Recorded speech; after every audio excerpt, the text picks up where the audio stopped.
Hi, my name is Matt Kosterman. As of 2026, I'm a 56-year-old white guy who lives in Chicago, Illinois. Over the past 10 years, I've transformed my life from one of chronic pain, depression, and financial struggles to one of freedom, contentment, and prosperity. I mean, sure, I've been known to get a little down at times. But hey, what human design projector isn't? I started this podcast to share with the world some of the amazing humans that have assisted me in my journey. In this season, I'm talking with more people who practice so-called alternative healing modalities. Basically, this is most things outside of what we know in America as the medical industrial complex.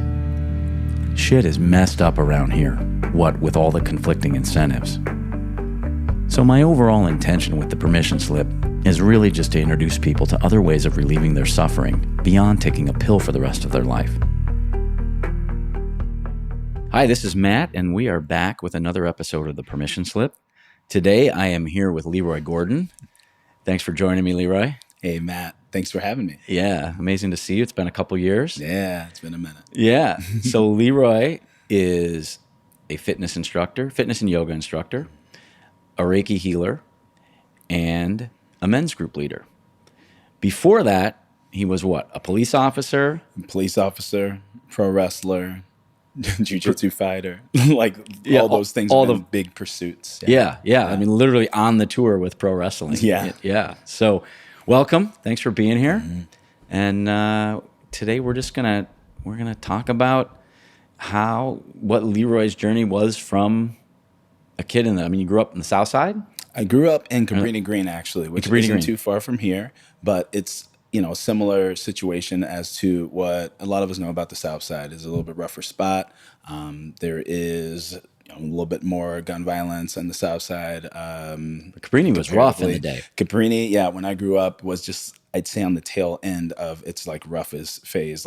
It got famous right before I was born, probably, or during my infancies, and it was still pretty rough coming up. It wasn't like a place that I felt necessarily safe growing up in. There's a level of comfort because you know the people, but there's always a level of, I gotta watch my back around here from walking down the streets once I was of a certain age and walking by myself and things. Because it was literally the projects. It was high rise. Yep. It's a Target now. It's a Target now. It's a Target. It's some nice buildings, and it is one very empty field, maybe two very empty fields. Yeah. But it's got the gentrification treatment at this point. But back in the day, rough spot. And my grandmother was always just on the you're not going to be like one of those boys train.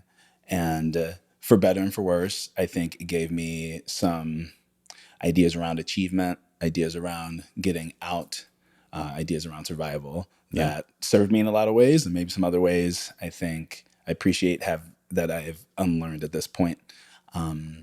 But I can take it all the way back to the beginning there. So grew up in Cabrini Green, to a single mother. Mm-hmm. My father was a little bit older than her and just not able to show up ultimately. With his own trauma. Had his own trauma, 100%. Yeah. My mom was 18 when she had me. And back then she couldn't go to school anymore if she was pregnant. And my grandmother, for all the benefits that she had given me in my life, she was a pretty big force in also saying that my father was not welcome around if he could not show up at a certain level. So he kind of buzzed off for most of my life, I'd say. I saw him a few times in childhood, but other than that, I'm with my mom and my grandmother essentially sitting in as that second parent. Yeah. And grew up in Cabrini Green, went to school outside of Cabrini Green, which was pretty key, I think, in just giving me a worldview that was a wider scope. And that was just because of the way the Chicago public schools worked? Or I think so. I could have gone to how the schools work is you live in an area, you go to a certain school. Right. I ended up going to a magnet school, which was literally just outside of Cabrini Green in Old Town. Okay. And I don't know what they had to do to get me in. Maybe it's just an apply and find out lottery system, something like that. Right. But I was able to go there instead. And a lot of things about that I have two younger sisters. One sister did get to go to Franklin. The second sister did not. She ended up not being able to get grandfathered in, which I think was a great disservice to her, as she ended up going in school inside the project still, and they just do not have the resources. I don't know if they have maybe the educators that really are committed, or there may be a blend of experiences in the teaching staff that she ended up having. But all that to say, the schools, at least in that time, weren't super. I don't know. Getting the results supportive, supportive, getting the results right. that I was able to get at where I went. Yeah. So go to that school. End up going to Walter Payton for high school, which was. I do not know if I would have pulled that off if I went into, one of the schools in the projects, and is one of the best high schools in the state now. And that was, I don't know, just kind of set me up, in the ways I think were important, like educationally, get good with math, get good with reading, all the things.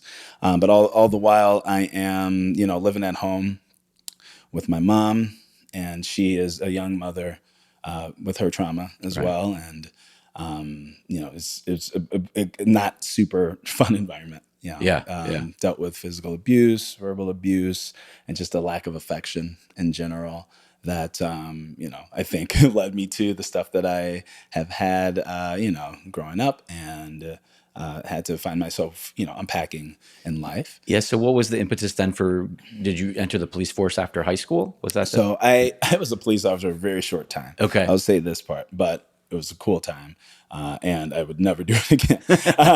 So I did it after college. Okay. And this is like... So Peyton set you up to go to college. So Peyton set me up to go to college, yes. I also went to college, went to University of Illinois at Chicago, graduated with a psych degree, and with like no intention, or like very little intention of using it to actually step into, a therapy room and do talk therapy or anything along those lines, but it's something I was interested in. And all that with, at the time, high school, I was a big football guy, and I was like, all right, let's try to get to college through this. Didn't work out how I wanted it to, and I moved my next pursuit, which has always been a physical pursuit, right? There's always one. I moved to jiu-jitsu, and that becomes my life at that time for that 5-6 year period. I'm like, this is it. This is all I want to do. I want to compete. I want to become world champion. I was very good, but I found myself feeling a bit unfulfilled during the tail end of that, and I can loop that back to pro wrestling a little later. Okay. But during that stretch, which was, college and jiu-jitsu, that's a pretty much overlapping time. I'm like, okay, I gotta have some plan for in case this does not work out, but also there's no way I want to be in an office doing anything. And around that time, police, they just started to hire, right? They hired by putting up billboards about, you can make this much after this many years. And I'm like, oh, I'd love to make that much after this many years. Who wouldn't? Who wouldn't, right? And I've always, had some form of call to duty, right? Yeah. Which I think our culture kind of can set up in boys, with video games and movies and the superhero stuff, and like wanting to help, being a good source of that, but then like, oh, like this big thing. If I do this, if I go be a hero, like I am bigger, I am important, and I can make 6 figures in my first 3 years. So I'm just like, let me sign up for that. Like I'll take the test, and that was a breeze, not a big deal. I think it should be harder to become a police officer. Again, another conversation.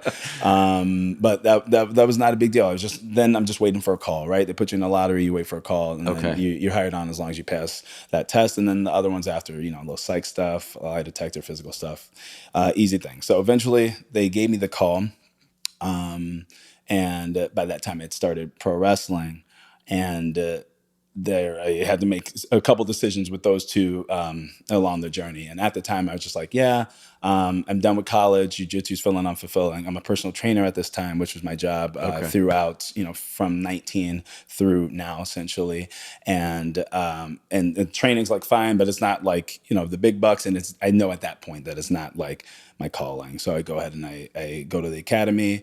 We do about 6 months in the academy, about 6 months out. And by that time, I'm like wrestling is it, and I Okay. need to pursue wrestling, and this is just fine. And what was the tie back to jujitsu? You said about the wrestling that was the so impetus for. yes, that decision about pro wrestling was the impetus for everything. Okay. Literally everything. I've wanted to do it since I was a kid. Right. I think I started watching like seriously around 7 or 8, and the boys at school are talking about it, and we all want to be The Rock or Stone Cold Steve Austin. And, you know, we're doing it in the playground, and I'm like, oh yeah, this is like really fun. And I'm loving not just the action of it all and the trash talk of it all, but I'm loving the theater of it all. You know what I mean? Right. The performance of it all. And, you know, go ahead, put that in my back pocket, and like it's something like, oh, that'd be cool to do. But that's like one of those dreams, like, you know, being an actor or an astronaut, or like one of those super lofty things that ultimately some people do that is probably not going to be my path, because I'm just, you know, average dude. But I'm like, I can get to college playing football though. So that becomes the grind, you know, middle school through high school. Jiu-jitsu comes right after that, because I need to pursue that. I need to chase down that desire to, you know, to win, to get to be the best on a team, to get to lead a team, all those things. And around that time where jiu-jitsu was becoming very unfulfilling, training was very unfulfilling. Like, I'm at a point where I'm just like, oh shit, like what am I actually going to do like with my life as a jiu-jitsu? Like as a jiu-jitsu person, I become an instructor or whatever, but I'm just like, and I'm loving the training. I love the feel of going one-on-one with a human. Like I still love it to this day, but I know that's not feeding me, like not feeding something in here, right? In your heart. In my heart. And I see the opportunity to make money, and it's like, well, I'll be able to take care of myself if I do this police thing. Technically, I'm helping people, and you know, I have my ideas about it at the time, but it's just like I can be a different one, right? I can be a different kind of police officer than a lot of people think. So I take the path I take, but wrestling is just there, bubbling under the surface, and it was bubbling under the surface when I chose jiu-jitsu, and I chose jiu-jitsu because I'm like, when I thought about wrestling as an 18-year-old, I'm like, that's just unrealistic. There's no school around here. Yeah. I am like 180 pounds, soaking wet. You're you skinny know, little guy. I'm a little skinny guy Tall, at the time. I'm tall, skinny guy. Tall, skinny dude. I'm just Okay. like, got my little bony arms and stuff, and I'm not weak or anything. I'm fast. I'm strong. Right. But I'm like, I'm skinny, dude. But you're not The Rock. Yeah, exactly. The Rock's huge, and he's definitely huge back at this time, right? Right. So like, I can't do that. But and I'll also look a little silly. Remind me to tell you about the guys in high school that told me that this was a stupid dream, because I told them, you know, I would mention it here and there, like, oh, that'd be really cool to do. But at 18, I'm like making that decision between wrestling and jiu-jitsu. I'm like, this is silly. Like, what do people think of this? Like, me going from being like a pretty high level football player, like I didn't make it all the way to college, but I had some options I chose not to take, you know, to now I'm play fighting in my underwear with other dudes. And like, when we all know it's fake. So it's like, what is this to people, right? Yeah. People get acting, but they don't get pro wrestling. Pro wrestling, people get pro wrestling. I'm like, okay, I need to do something legit, right? And I know that I can take this athletic skill, which I have now built so much value upon. Like, this is where my value is, right? This is where I'm strong at my athletic skill. I put so much into this. I can take this and make this into something. I can make it into something real. So I'm like, let me go and start jiu-jitsu as a nice base to perhaps step into the cage one day and do some MMA or something. Like, give that a shot. Okay. And that still sounds kind of cool. But that just wasn't it. That just wasn't it. It was not the competition. Though I enjoyed it, I love it, still love it. But it was a desire to like, hey, I see myself in those dudes in that ring.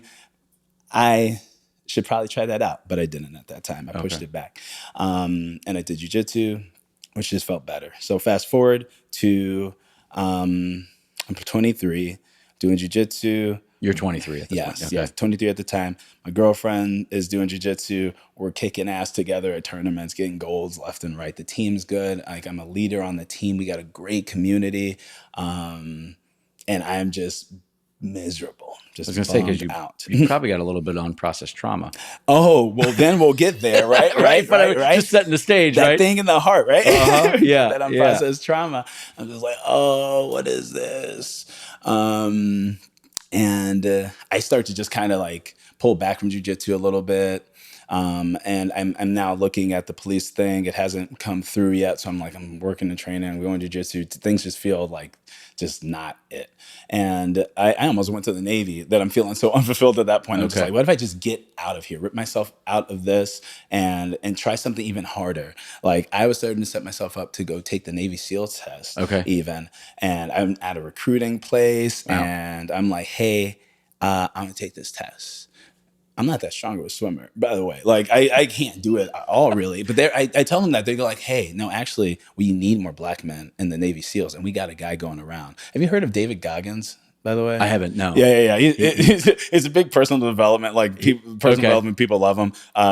He's a big badass. Anyway. I photographed Admiral McRaven a couple years ago. Super dope. Yeah. So David Goggins is the Admiral, is he part of the SEALs or Navy General? Yeah. He was cool. He called the raid on Bin Laden, and he dope. ran the SEALs camp for a while out at Seal Beach, and so he had some good stories. That was at a corporate event. So big respect for those dudes. It's badass. I'm just like, yes, that's what I need. I need to go to the hardest thing possible, and that's where I'll have worth. It's really worth at this point. I don't have the word. I don't have the words for it yet, but it's a worth thing. Like, I need to do the hardest thing possible, and then people will be looking at me. Is essentially what it is. Yeah. So I somehow dodged the Navy thing. Like, I take the test. I'm going to go take it again to score a little bit higher so I can qualify for the SEALs thing. The recruiter falls off the face of the earth, though. I think my mentor at the time might have been like, hey, man, not this kid, like, or something along those lines. Okay. He was very against it. We never actually talked about that, but I do think something happened to that recruiter that made him go, just disappear on me for whatever reason. There was no other possible reason. Did you a favor? Did me a favor, though. I'm so grateful for that happening. Yeah. And at that point, I'm just like, no one wants me. No one wants me, even though jiu-jitsu wants me so bad. No one wants me. And I think I went to a WWE show with my little cousins at the time. And there's this big wrestler from Chicago. His name's CM Punk. He's still pretty big these days. And I saw him wrestle.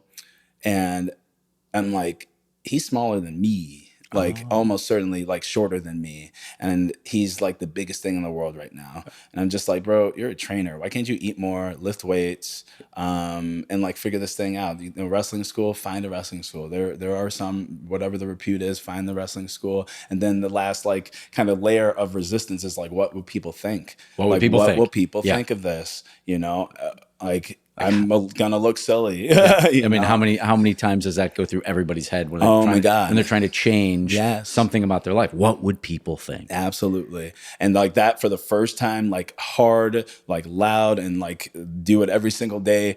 Like now I'm just like, I don't care what people think. Like, it's literally my life, and I feel the crushing weight of like a dream, a curiosity, this thing I think I can't do, like on top of me, like, and I want it off. So I make the decision there. My last year of college, I like gained maybe 25 pounds like of muscle and worked my ass off. And I started wrestling school like a few days after graduating, something like that. And I found one in the suburbs, and I had to take the metro for it. And it was real inconvenient, but it worked. But you did it. I did it. Yeah. And it was the greatest pursuit of my life, I think. If the pandemic didn't happen, I probably would have kept going. Right. But because I met you at Landmark. We met at Landmark. I was Landmark probably in like 2015. Yes. Fall of 2015, and you were, I think, just on the cusp of like.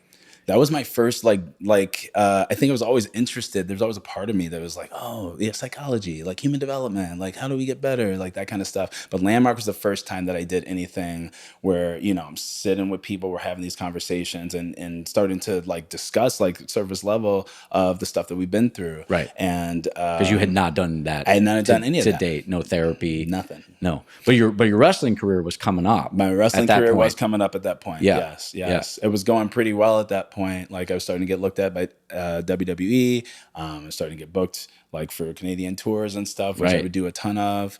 And like starting to get like a lot of great feedback that, you know, I could have a future doing it, which is really cool. Yeah. I mean, I remember seeing you coming out of one of the sessions in Landmark, and your mind was just kind of blown by the whole thing. Yeah, absolutely. Yeah. It was amazing. It was Yeah. amazing that people could be there for each other like that. Yeah. I mean, I hadn't seen anything like it. People like go and they see people do things in groups, and it's always the cult thing. And Right. it's That's like, just, and I want to put a plug in for that because it's Yeah. not a fucking cult, people. It's not. It really Nobody has isn't. called me for 10 years. Yeah, totally. For that, but it was the keystone. It was the second keystone for me. The first was the Meadows in Arizona. I had done a week of two separate weeks of breaking codependence, but I was still really stuck. And so, man, if you're stuck, like, it's 3 days. Yes. It's like $1,000. It's the best deal going. It really is. And they're not paying me to say this. Yes. And don't go to a Tuesday night. Yes. Because it's going to be like a bunch of people who just tripped all weekend, and they're going to be like, you need to trip too. Just go and roll. Just go and roll. Register. See it for yourself. Things will change in your life for the better. I guarantee it. So anyway, go back to your story. No, Sorry. absolutely. No, I love talking about Landmark. I was telling somebody about it the other day because we were coming to do this. I'm like, oh yeah, Matt's this dude. Yeah, from Landmark, right? Yeah, so right. I'm so grateful we met. I'm gonna do that later again. Yeah. Landmark. It's one of the things and one of many things I've done at this point. They're just like, we're here for this time, shake, and shake the snow globe, reorient, baby. And then it's like, okay, now things feel a little different. I feel like I can do a bit more capacity. Right. Landmark did that for me, and like at the same time, like things definitely opened up with wrestling. I think was it more energetic? Perhaps did I feel more confident? Perhaps I was able to be myself more on stage. Perhaps, and good things are happening. I think around 27, 28. I had a tryout with WWE, and they told me they were going to sign me, and then they changed their mind. And it's how the business goes. Deeply heartbreaking, and definitely sent me into like now what happens next? Yeah, because this is my dream. Yes, exactly. This is my dream. And I'm like, yeah, fitness is always there. It's still always there. It's been there. I appreciate you, fitness. I'm going to talk my shit sometimes, but I appreciate you.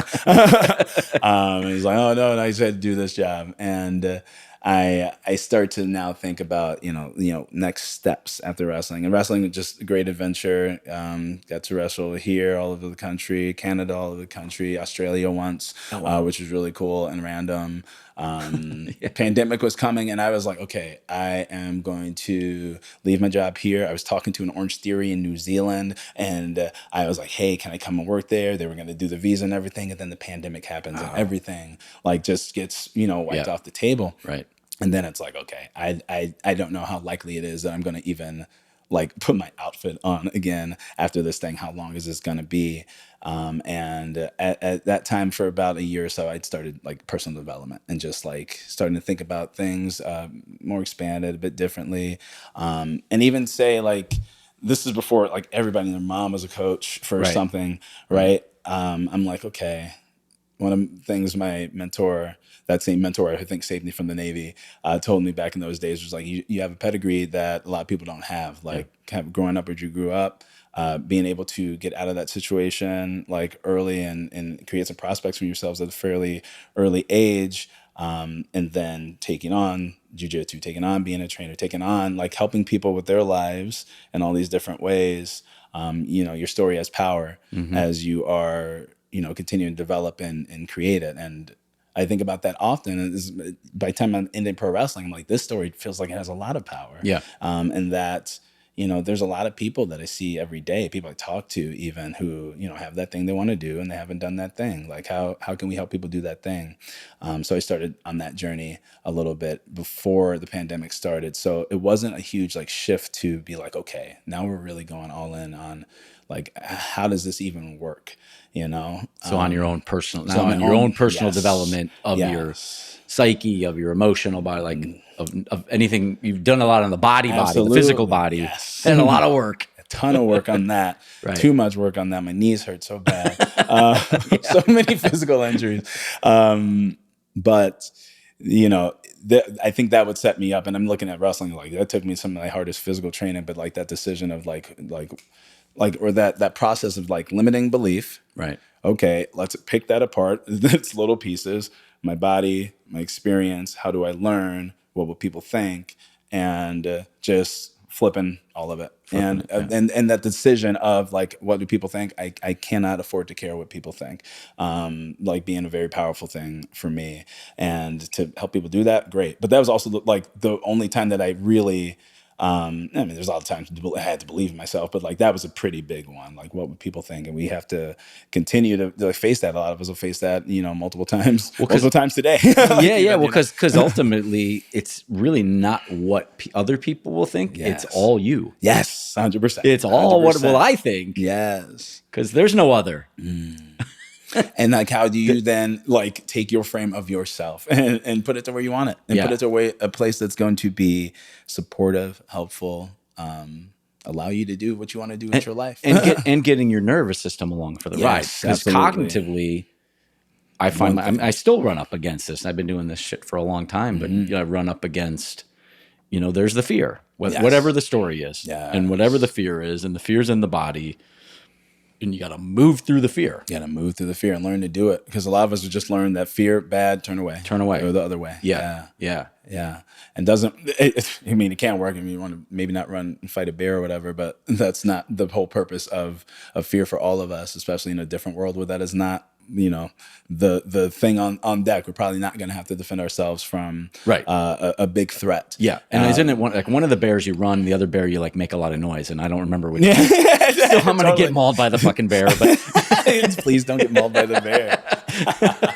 But sometimes you just got to fight. You just got to fight. And, learning to do that, and like the idea of helping people do that, definitely exciting. Yeah. But I think, at the time when I'm like listening to the folks I'm listening to, the podcast, it was really big in the podcast then, so big in the podcast. Cool. I was on the road a lot. So that was the biggest thing I do. I rotate music, book, podcast, and do it. And who were some of your podcast influences? Oh man. I can't think of a ton of them right now, but one dude was Rob Dial, who's just a random dude with a mindset motivation podcast. And it was just like entry level, like kind of what we were talking about before we started recording, like just those first ideas that, maybe it's like some of the wisdom that we get coming up, or some of it misses us, or some of it doesn't land in a way that we can hear it because we're kids and who cares? Sure. And him, like, it's very like entry level personal development ideas and stuff that really, turned me on, fired me up. This other guy, his name is Lucas Rubix, and it was one of the first programs that I, took that was like, hey, here's how you, develop an online thing or whatever.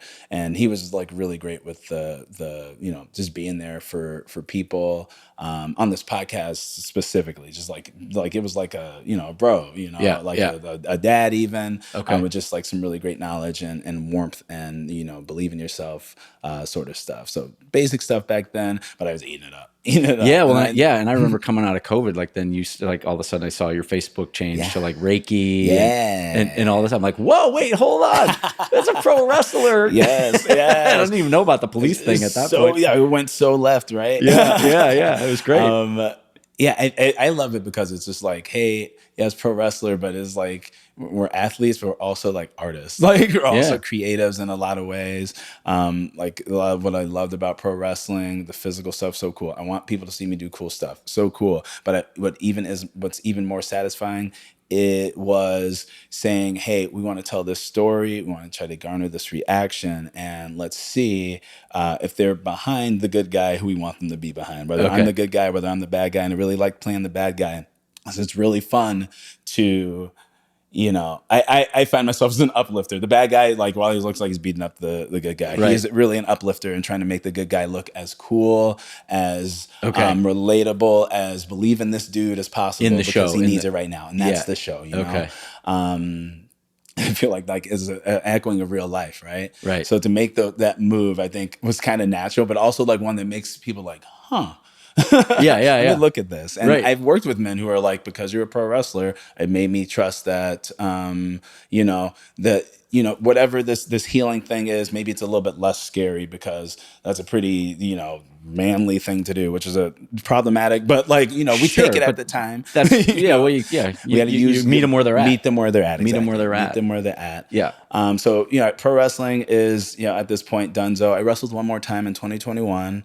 Went to Minnesota for it with this guy who's really good. I think he should be signed soon. Okay. And my body was jacked up because it had been a minute. I trained for maybe 2-3 months before doing it, but it was jacked up. And when you're doing it like every weekend, it's just completely different than taking a long break and then doing it. And I'm just like, damn, dude, like I don't know if I have it in me to like, or if it's worth the investment, like to get back into this as hard. I know I don't want to be hitting the road as much as I used to. And it felt like almost starting over, you know, about 6-7 years in when I'm hitting a stride and then all the momentum fell flat.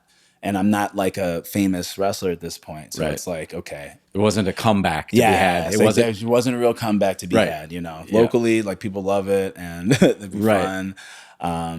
And there's days where I still think about it still. Sure. Yeah. But it's also like you were being guided. Yes, exactly. Guided to my other path. And y'all ever talk astrology on this show? Yeah. We talk about everything. Sex, drugs, rock and roll, astrology. I got to get a human design person on here soon. Yeah. I was like, I'm starting personal development and it like started to lead me to like more esoteric like practices, indigenous practices. And astrology is always something I was just like, oh, that's kind of cool, but never like, you know, but that's a girl thing, right? And I'm like unpacking all that shit for myself too, right? Right. And I started to get into it at the time and I learned about South Node, North Node. Your South Node being the life that you were supposed to live, your North Node being, or the South Node being like maybe like a past life like mission, like last life mission, North Node being the path that you're on in this life. Leo South Node was my thing. Leo's all about being on stage, being the one to do it, you know, like look at me. That was energy. Your South. That was my South Node. My North Node is Aquarius, which is more about community and uplifting others to do that. And I didn't know this at the time, but I was starting, you know, I was along that path. And are you an Aquarius in the sidereal astrology? Are you a solid Aquarius or? So that's just, I mean, that's just North Node. So my sun sign then. Oh, sun sign. So right. is Virgo. Okay. So, but I didn't even know. I was like, what is all this? I just know the first thing, you know, which is the sun sign. Yeah. But I didn't know I was like starting to travel this path. So, and when was your how old were you at this point? Like so at this point, 21? I'm probably about 30, 31. So towards the end of wrestling. And so you had gone through your Saturn return. I had gone through my Saturn return. That was the explosion. Yes, that was the explosion. The dying of the 100%. That was the explosion. The dying of an old identity, or the very least, you know, dying of it as I knew it and evolving and taking it into a different thing. So because isn't that like 27, 28, something like that when you're 27? Yeah, 28, 29-ish. 29. Yeah. So all these, so there's a lot of overlap happening here, but you know, wrestling stopped. I did my last match in 2021. In 2020, I started being in my first men's group, and that would be where like the biggest like kind of like phase of growth took place, because now I'm like at this point I'm like I don't know how I'm helping people. I read a book called No More Mr. Nice Guy, and it was about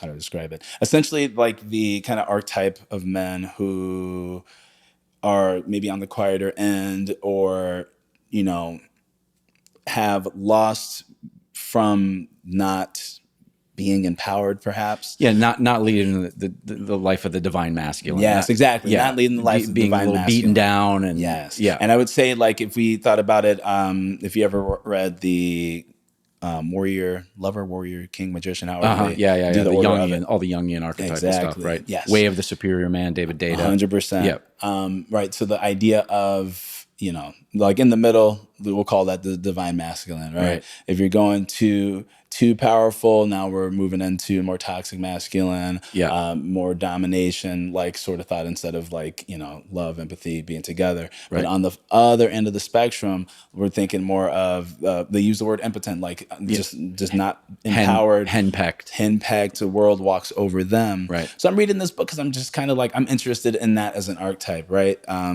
Guys who might be on the nerdier side of things, perhaps, and you know they may struggle in relationships. They may struggle just getting through the day, walking down the street. You know, and I was interested in that. And at the end of that book, essentially, it says join a men's group, and I was like, that sounds like an idea. And I was like, well, why would I be joining a men's group? And I was like, well, it sounds like there's an additional accountability there. It sounds like it's a good opportunity to repair my relationships with men who at this point, you know, the best relationships I had with men, my football team in high school, which, you know, my, you know, core best friends are still from that. And then my pro wrestling tag team partner when I was doing 2-on-2, who we were in the car forever together. Like we were essentially doing our business of wrestling together. And a few of the other wrestling guys, but no really deep. And you had a mentor, you said, like. And I had a mentor, yes, in my early 20s from the jiu-jitsu team. Okay. Who was like really, you know, it's always been around my sports though. You know, that's how men, you know, we tend to relate. And good relationships, soft, loving relationships. I say with many of these, but I'm just like, yeah, but he lives there. He lives there. He lives there. Like, I need some friends. So I joined an online men's group. That didn't really help it. When you got the community. It was what was available at the time. Sure.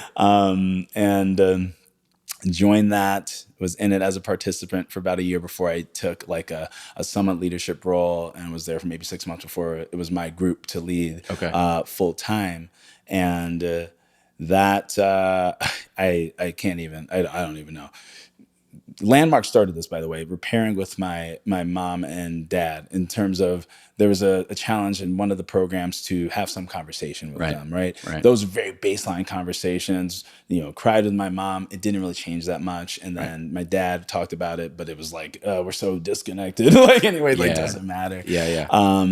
But in men's group, right, revisit these concepts, going deep at these concepts. I'm more mature and I'm willing to like really stand like on business about things, and completely transform my relationship with both of them. And that's men's group, and that is also sitting with you and our session with MDMA as well. Like because that was like 2021, I think. That was 2021. Because it was shortly after I moved into this space. Yes. And so, we did late that. 2021, I think, around my birthday that year. Yeah, it was amazing, right? And now, right, so Landmarks happened. I'm in men's group. We're making progress. You know, reconnect with you, and now get into the medicine work. Right. And I believe maybe had mushrooms once before that, maybe twice before that. You know, get into the medicine work with you, and then ayahuasca a couple times after that. Yeah, I mean, that session with you, man, you talked. Yeah, I still have the recording. I'm so afraid to listen to it, but a part of me really wants to listen to it. I'm gonna do it one day. You haven't listened to it yet. Yes. Oh no, yeah, you talked and talked.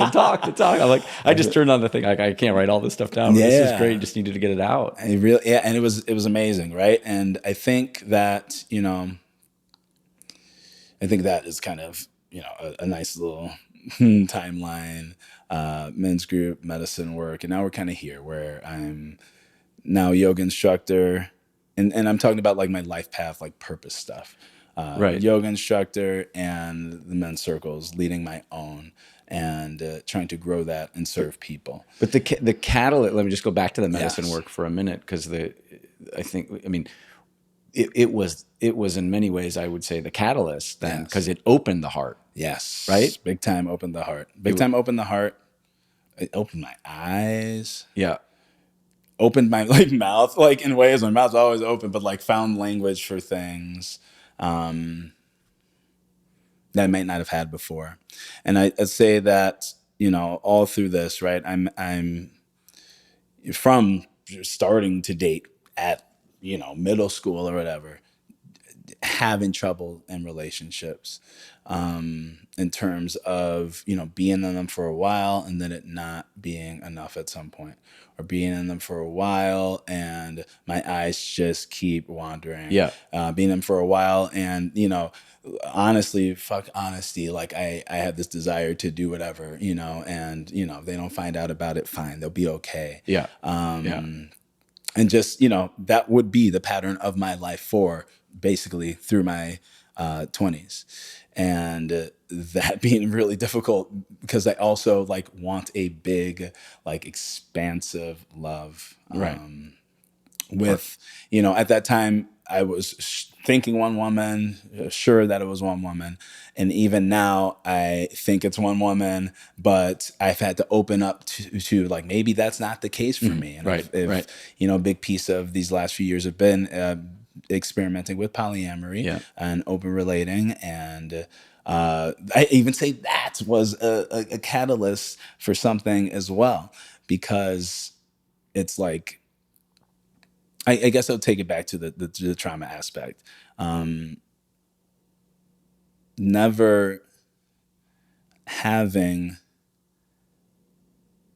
a really affectionate relationship with my mother, this person who I'm being told is supposed to love me like unconditionally, but is doing things that hurt me Right. like all the time, and Physically, emotionally. Right.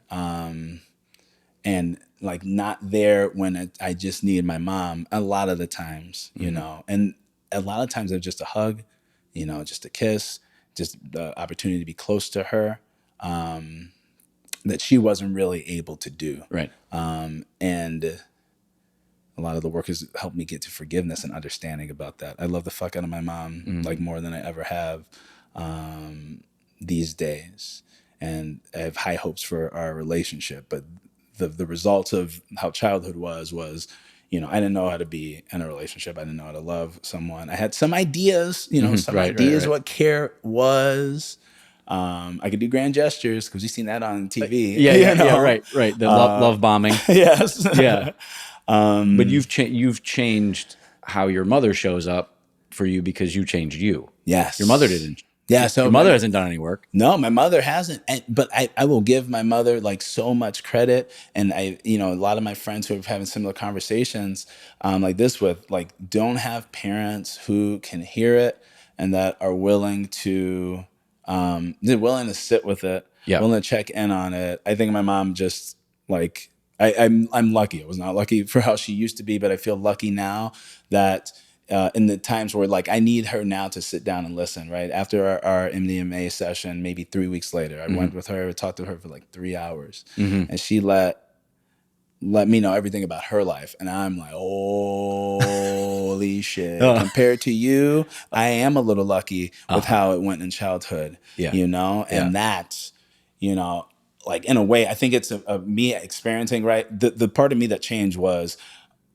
oh, this lady's never going to know her grandchildren, like if it happens, right? And to like, oh, that actually we can do something with this, that's beautiful, and that's the men's group, and that's the opening up to you and talking about it. And I don't remember the stuff you said to me there, but you were spitting fire too, dude. Just know, right? Just know, like, just such a supportive space. If you haven't done it with Matt, please do it with Matt, right? But to be able to like have compassion for her and for myself at the same time, and to sit in that was everything. And I think in that healing, I heal my relationship with women in general, teaching me to be more honest in general, teaching me to let go of fear of being honest also.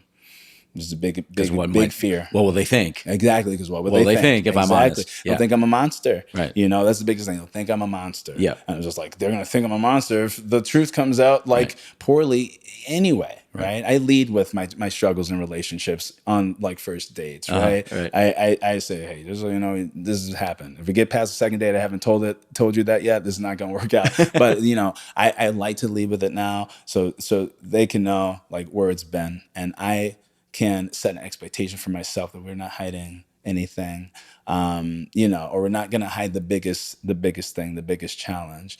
And how's the ethical non-monogamy been? How's the polyamory? So I'm with one woman now, and it's challenging. Yeah. It's challenging. I, as someone who did not feel like I got affection and attention, jealousy can be very difficult, but overall, amazing, wonderful, beautiful. I have some really great relationships that I've had in the time that I tried it out. I had one stint, I think maybe 22, a little bit after, I saw you last, and, was in a few relationships and just letting it all hang out, like the most honest I've ever been. And I was just like, it was almost like a cleanse. I'm just like, we are getting all the dishonesty out, bro, because this is the only way it works. And that's what I've read or heard of anyway. And I'm now at a point where like the stakes are high for me to just be the man I want to be in a relationship, and overall, and knowing that there's congruence through all of that. I cannot be dishonest in a relationship and be fully like honest like over here in this other area of life, like with myself, or like, Yeah. but be in full integrity. I'd rather say like be in full integrity, be fully whole. Right. And I cannot be like not fully whole in this relationship, knowing what I'm bringing to it consciously, including honestly, including like intention, and have honesty and intention and integrity while I'm trying to develop, my business. In other areas, Yeah, in other areas exactly. of your life. Yeah. Like, It's everywhere or it's nowhere. it's everywhere or it's nowhere. And I truly came to believe that. I mean, even like I was still like tailing pro wrestling at that time. I'm just like, well, of course, like, how committed am I really? And can I be a little bit more committed? The jealousy thing's interesting. I've experimented with a couple open relationships, and it's interesting to sit in it. Because it's like you want to push it away. Yes. Right? Absolutely. Want to push it away. Want to even push that person away. Yeah. And then I'm like, but she's letting me do this too. And I feel great when I'm doing that. And ultimately, it's just an emotion. It's just emotion. It doesn't have to be this. And what's always helped me is just like the love is there. The love is there, and is not any less because there's another person. It present. Definitely takes a lot of communication, though. It takes a ton of communication, ton of it. A lot of communication. And there's times where I'm like knocking it out the park, and there's times where it got really like tiring. And there's times where it's like, oh, my schedule. Oh, my time for myself, or my time for this project. So I'm just like, okay. Right. Maybe we take the foot off the gas a little bit. And like, so I stopped then, saw one woman for a long time, and then we broke up, and I went back to it because I'm just, and ultimately because I'm like, I don't know that I'm done with this. I don't know if I've explored this thoroughly enough for me to say I, can be fully in this relationship with you, can be a safe person for you fully, without fully exploring this piece of myself. And I want to feel whole, so that's got to be explored. And even now I'm in a spot where, that's kind of on the table. And, the woman I'm seeing, like, she is clued in, that, this is a possibility. Yeah. That, the polyamory may need to be how I relate. But I also think that I might be one who can potentially do monogamy, potentially do polyamory, and just allow myself to learn about it and be in communication with my partner about it. And that I will see the probably the biggest benefit of it, other than like, okay, I don't feel like the shackles of this, like, heteronormative, like, or maybe like more like mononormativity, like, don't feel the shackles of that. Like, those rules don't have to be how I do it, how we do it, our relationship. It's whatever agreements you make. It's whatever agreements you make, exactly. Right. So that's been a big benefit, but the communication having to be on point, like, that has been something that I think is probably the biggest benefit for me. It's like learning to communicate my feelings, learning to communicate more frequently. Okay. Knowing when, we haven't had a check-in in a while, and like, and feeling that like build up. It's like, oh man, this next one might be a doozy. That's why we're supposed to do it more frequently, Yeah. But it's taught me to be a better partner in monogamous relationships. Yeah. I think though, I think I pull it back to the core wound, because I think it's like runs through pro wrestling as well, right? And the core wound, again, not being looked at, not being seen. Now you're going to see me on this stage. Now you're going to see me, do this cool move. Now you're going to see me. And through that, I will be loved. So I had to unpack that in regards to wrestling, in regards to my relationship with my family, in regards to the relationships with anyone, really, mostly the romantic relationships. A woman could be showing up fully, beautifully. I've had almost exclusively like great like partners who showed up for me, who loved me, who wanted to continue to be with me until I was behaving in a way that was like not safe for them, or signaling to them, oh no, he does not want to be with me, or he's not trustworthy, right? Like love and shout out to like all my partners. Like, almost no one that I've been with has like done me wrong, done me dirty, any of that. Just really lucky in that way. And I think, guys, like we can reflect on, when it's our stuff, and when, maybe it's their stuff more. It's just something. First rule is like, own it. Own it. Own it. And maybe it's not yours, but if you start out owning it, Exactly. Yeah. This is one of my favorite rules in relationship. Act it like it is your problem, Right. you know? Right. And it is, as long as y'all in a relationship, kind of is, kinda is. you know, and whose problem it is, more details. If we're both owning the problem, we can come to something, whether Yeah. that's something that's going to keep us together better or let us decide, hey, maybe this isn't, the thing for us. Yeah. I was having a conversation with a woman the other day who was complaining that her boyfriend, she would have rather had him suggest to doing this thing. And that would have been, and I'm like, well, but did you tell him? Like, Yeah. we're not mind readers. No. And so, state your needs. Yes. It's an easy trap to fall into, Yeah. right? And I think it's kind of like like a Disney fairy tale. Right. It's like it's a cute thing to want. It's that imprinting. Yeah, it's that imprinting. It's that princess, the Sleeping Beauty, Snow White, the man that's going to show up on the horse. And I think it's a cute thing to want. It makes sense that you want it, but you just tell me. Right. You get it. And maybe you can still get it. Right. and maybe you can act it out in a BDSM scene. Yeah, just like that. Yeah, just that sounds right, fun. Right. And you can be the savior, but in day to day, it's like communicate. Absolutely. Yeah. I think even in but saying the BDSM scene aspect of it, right? There's communication for what everybody wants. Right. And you kind of talking about how you get there. It doesn't make it any less sexy. Right. I think consent. it's going to be it's consent. Mm-hmm. It's going to be just as sexy. Because you're getting the thing that you want with this person that you trust. I think if you can sit and talk with it and be okay with it, that's probably gonna make it even sexier. Well, and very healing. And very healing. There's a lot because you can state what you want and get what you want. Absolutely. Right. And get it safely. And you learn to know what's safe for you and can speak to all that. Consent and boundaries are huge. And big time. I think so all that's to say, right? I was the story is look at me. Right. I was being looked at now. Right. And the relationship's getting to the point where I was just like, I am like feeling like this hole that is just not being fully filled up with all the affection I need, or that I always needed to be a little bit more stimulated than where I was at the time.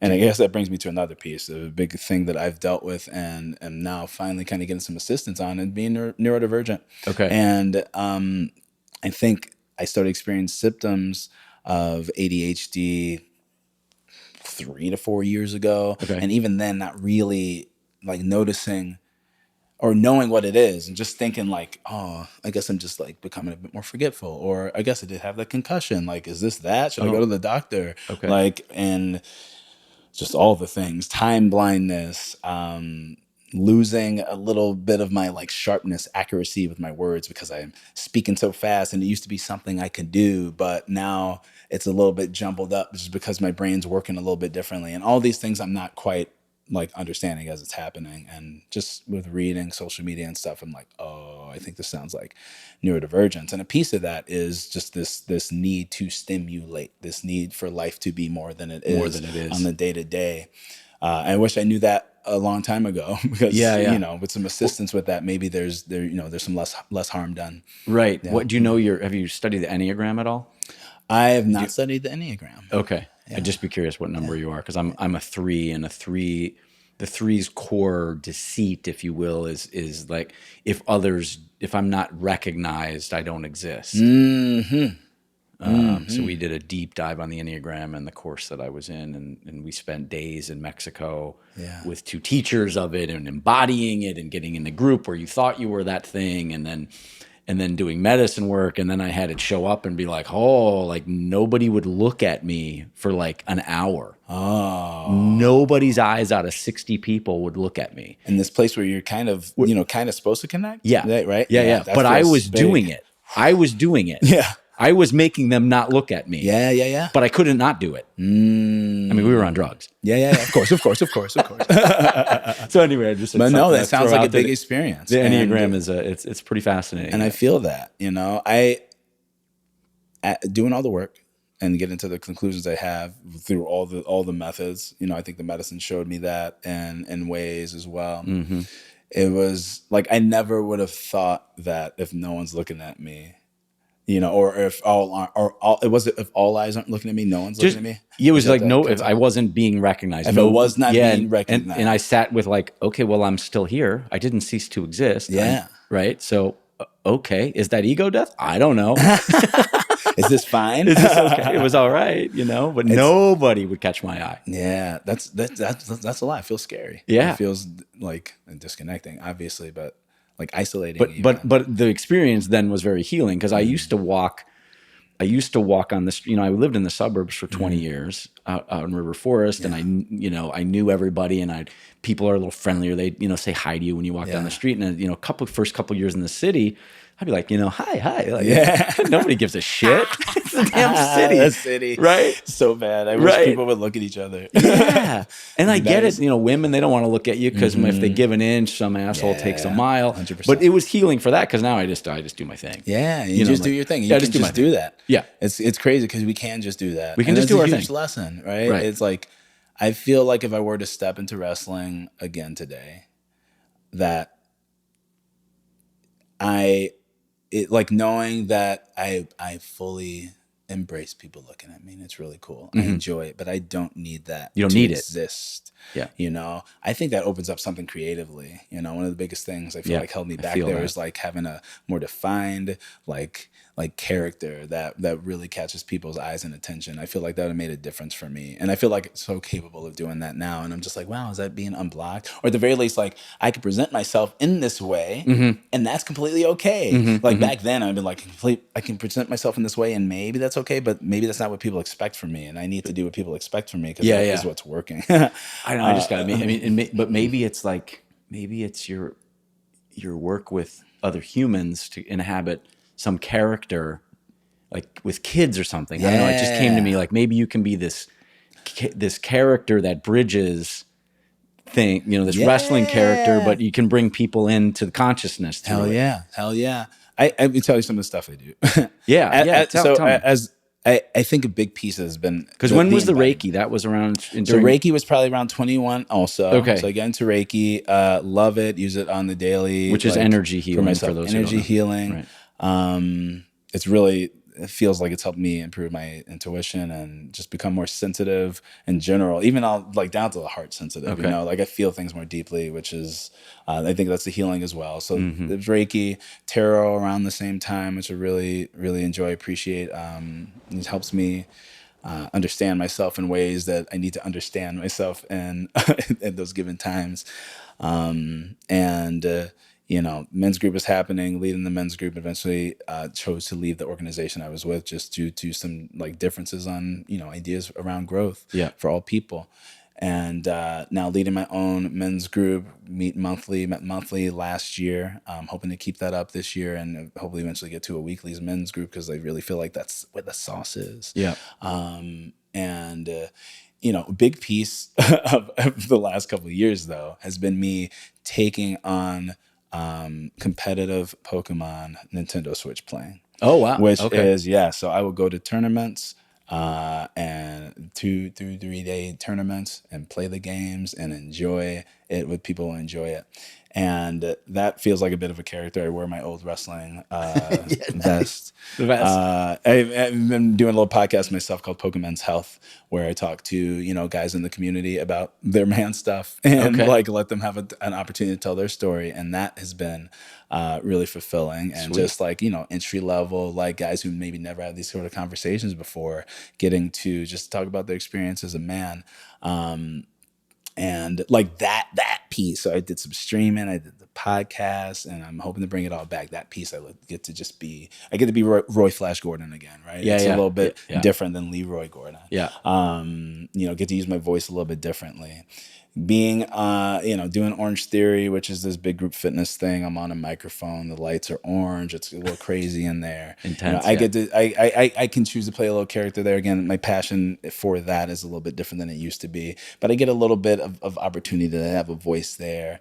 And then yoga is like like my Zen me, and I'm exploring what that is, right? Yeah. And all this to say, I feel like the work has allowed me to open up and another deeper level of like who cares what they think, right? Well, you get to wear all these masks without any shame. Exactly. We're in masks without shame. Because we are all these things. We are all these things. Absolutely. I mean, like, I can be a photographer who likes to trip and has a podcast about consciousness and, photographs famous people. Like, it's okay. You do all the things and it is okay. Yeah. And it's like, is it you? Is that the you want to be? And you want to add something to it, you go ahead and get to do that, you know? Right. For me, that's been dangly earrings. That's been painting my nails. That's been different jewelry. I'm moving into more of a goth aesthetic, and we're going to see how that fits. Try that on. And, I feel like the masks are trying to converge into just, they're sides of an identity or like an identity who's walking down the street. Right. That feels like, it's one of the bigger goals of this year. I want to get all black, maybe put on some makeup and just like, and be that. And be that. Yeah. Yeah. And be it like an example for guys also who I really feel like, a big piece of the men's work is I have to be who patriarchy tells me I have to be. And I hate that for us. Yeah, well, that shit's all going away. It's all going away. Yes, you look at human design, you look at 2027. Yes. Cross of the Sleeping Phoenix is coming in. Let's go. All that patriarchy, all that sacrificing the one for the good of the many. Shit's out. Yes, please. Let it be out. Yeah. And I think it gets out by us saying, who are we on an individual level and how do you want to relate to your community and the collective? And can we do that in a way that just embodies love, love and empathy for their experience? And perhaps you're doing a little something to give them a little boost on their experience. That's the kind of impact that I want to have. Yeah. It's beautiful. Yeah. As long as it's like somewhere along the way, we lost this idea that you can do whatever you want to do, be whatever you want to be, as long as you're not hurting another in some way, emotionally, psychically, physically. Absolutely. We can all do that. Yeah. And that's boundaries and consent at the end of the day. It is boundaries, consent. And have you done anything? Have you read any? It's Betty White, the Wheel of Consent. Have you ever? I've not. Oh, it's something to check out. Yeah. I think the Wheel of Consent's super powerful. We've done the work at ISTA. Literally, you draw out the big wheel. Use tape to tape out a big wheel and slice it into 4 pies. Yeah. And so the corners are allowing and taking and giving and receiving. And so it's all about what are you getting out of it? What are you giving up? Where are you in the wheel? And we in ISTA you embody it. So you go like, okay, where do you feel like you stand? So most of the guys go stand in taking, right? And the women tend to flock, to allowing. Yeah. And then you go, okay, well, what happens if you're in an encounter with a woman and she decides that she didn't consent to whatever's going on, but she let it happen, but now she becomes a victim? Well, that automatically kicks you out into the perpetrator.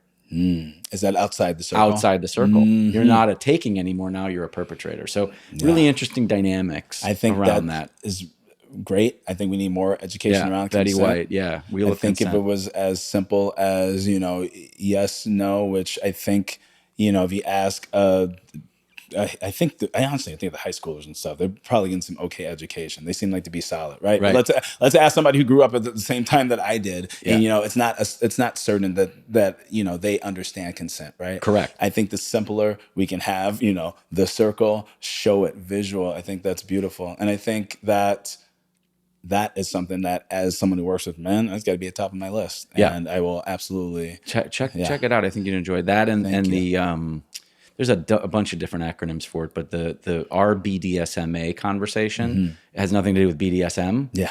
But it's when you're going to have an encounter with another human, it's relationship status, boundaries, sexual history, meaning, what's this encounter going to mean?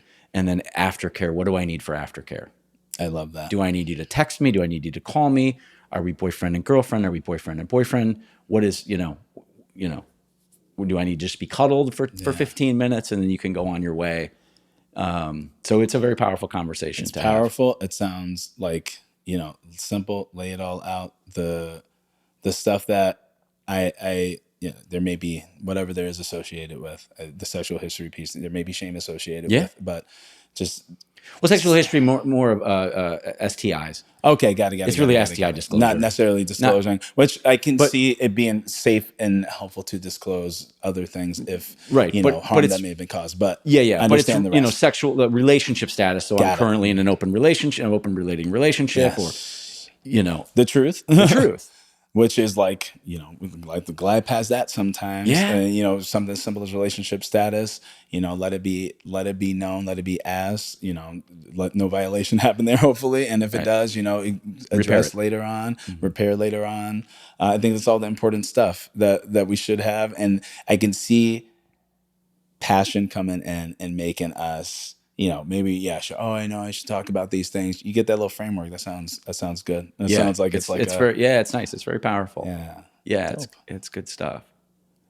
It's good stuff. Yeah. So you're working with the men's group, teaching. Where are your yoga classes here? So right now I'm at Fourth Movement Studio. Fourth Movement. Okay. It's in Logan Square.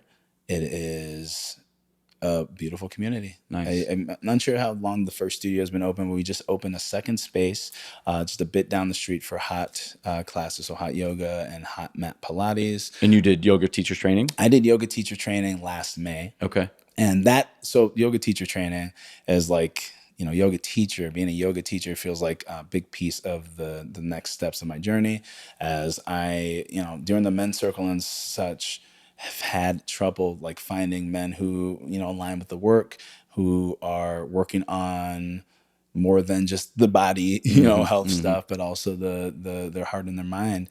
And I was like, how do we connect with these guys? And yoga has been something I've been interested in for a while, been feeling the call for a while. Again, one of those things that you asked me 10 years ago if I'd be doing this, I would not be doing according to that LeRoy. Right.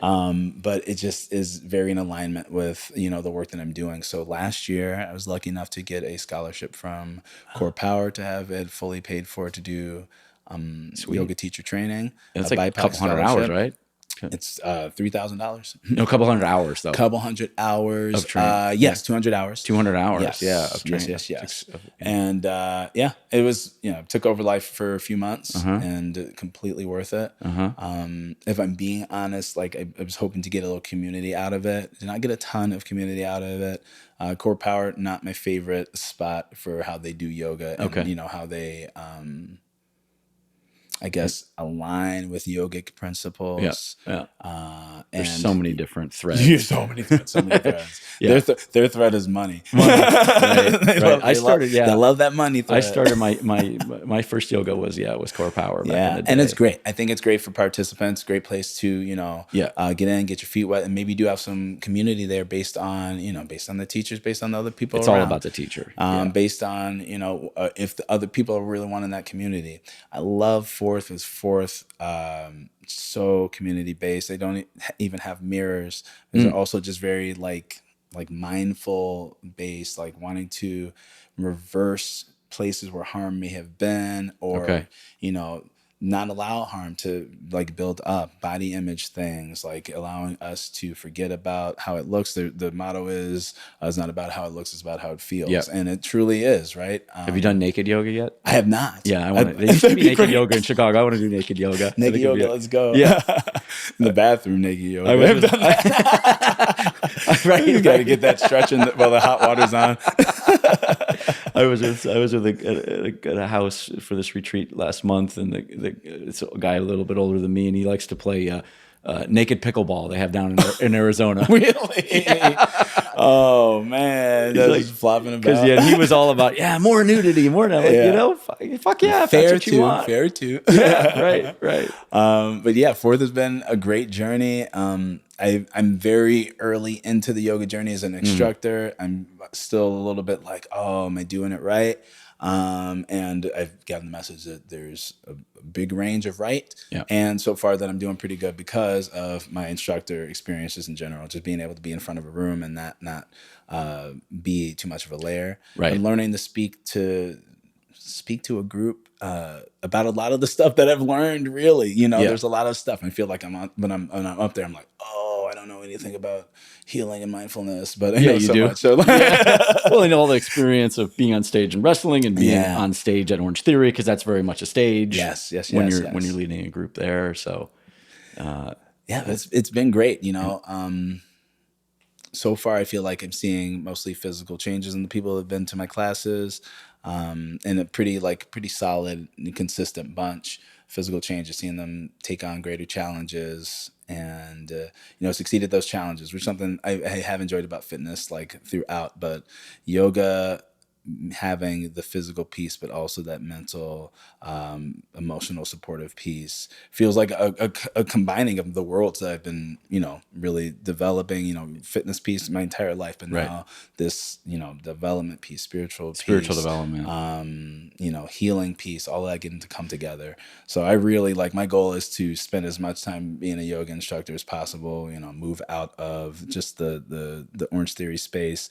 Eventually, again, been there for me for almost 10 years at this point, really supported my pro wrestling career, particularly with being flexible and me to be able to be gone for 2-3 weeks and then come back, Yeah. It's a really big appreciation there, but I feel like this is my calling, and just getting closer and closer to making that a thing in the world and develop and have it, hopefully have some impact for folks. And are you doing private fitness training? I have one private client. I'm not doing that like a ton right now. Okay. I'm not that interested in private fitness training. Okay. Private yoga, or throw some Private Reiki yoga, at you, okay. and maybe you lift some weights. That sounds cool. Like, you get in there. Okay. Get So in yeah. there. So yeah, and a little bit of coaching, a little bit of spiritual. Yeah. Yes. So you're available for that. I'm available kind of for stuff. that. Yeah. Absolutely. Yeah. Cool. So we'll put all that in the little text down below, so people can click and like and subscribe. Yes. And do all the things. Do stuff. Yeah, I just love your story. I love your grit and your determination and your heart to have come from where you came from, and to have gotten here is incredible. Truly Appreciate that, Matt. Yeah. Appreciate that, and appreciate the role that you've had in it. No small role, truly. Well, thank you. Yeah. At that time where I'm starting to get into the work and I'm curious about things, you come out with one of the things I was curious about, and I was like, I don't know where to start with plant medicine or any of these things. And you were there as a person who, was right there at the beginning with Landmark even, getting to meet you there was super cool. And you're always like a bright person to have in the space, good person to have in the space back then. And, you gifted me the MDMA ceremony for my birthday that year. Oh, it was your birthday. Yeah, it was my birthday. Yeah, that's right. Such a cool gift. Like, truly. Well, I'm honored. An amazing gift, and the moments, the things that spun out from there, all helped me get here today. And the biggest piece that I feel like is being more of myself, more and more each day, being the me that I want to be more and more each day. Came all the way from that. So thank you for that in your role in it. Absolutely, brother. Yeah. Love it. Yeah.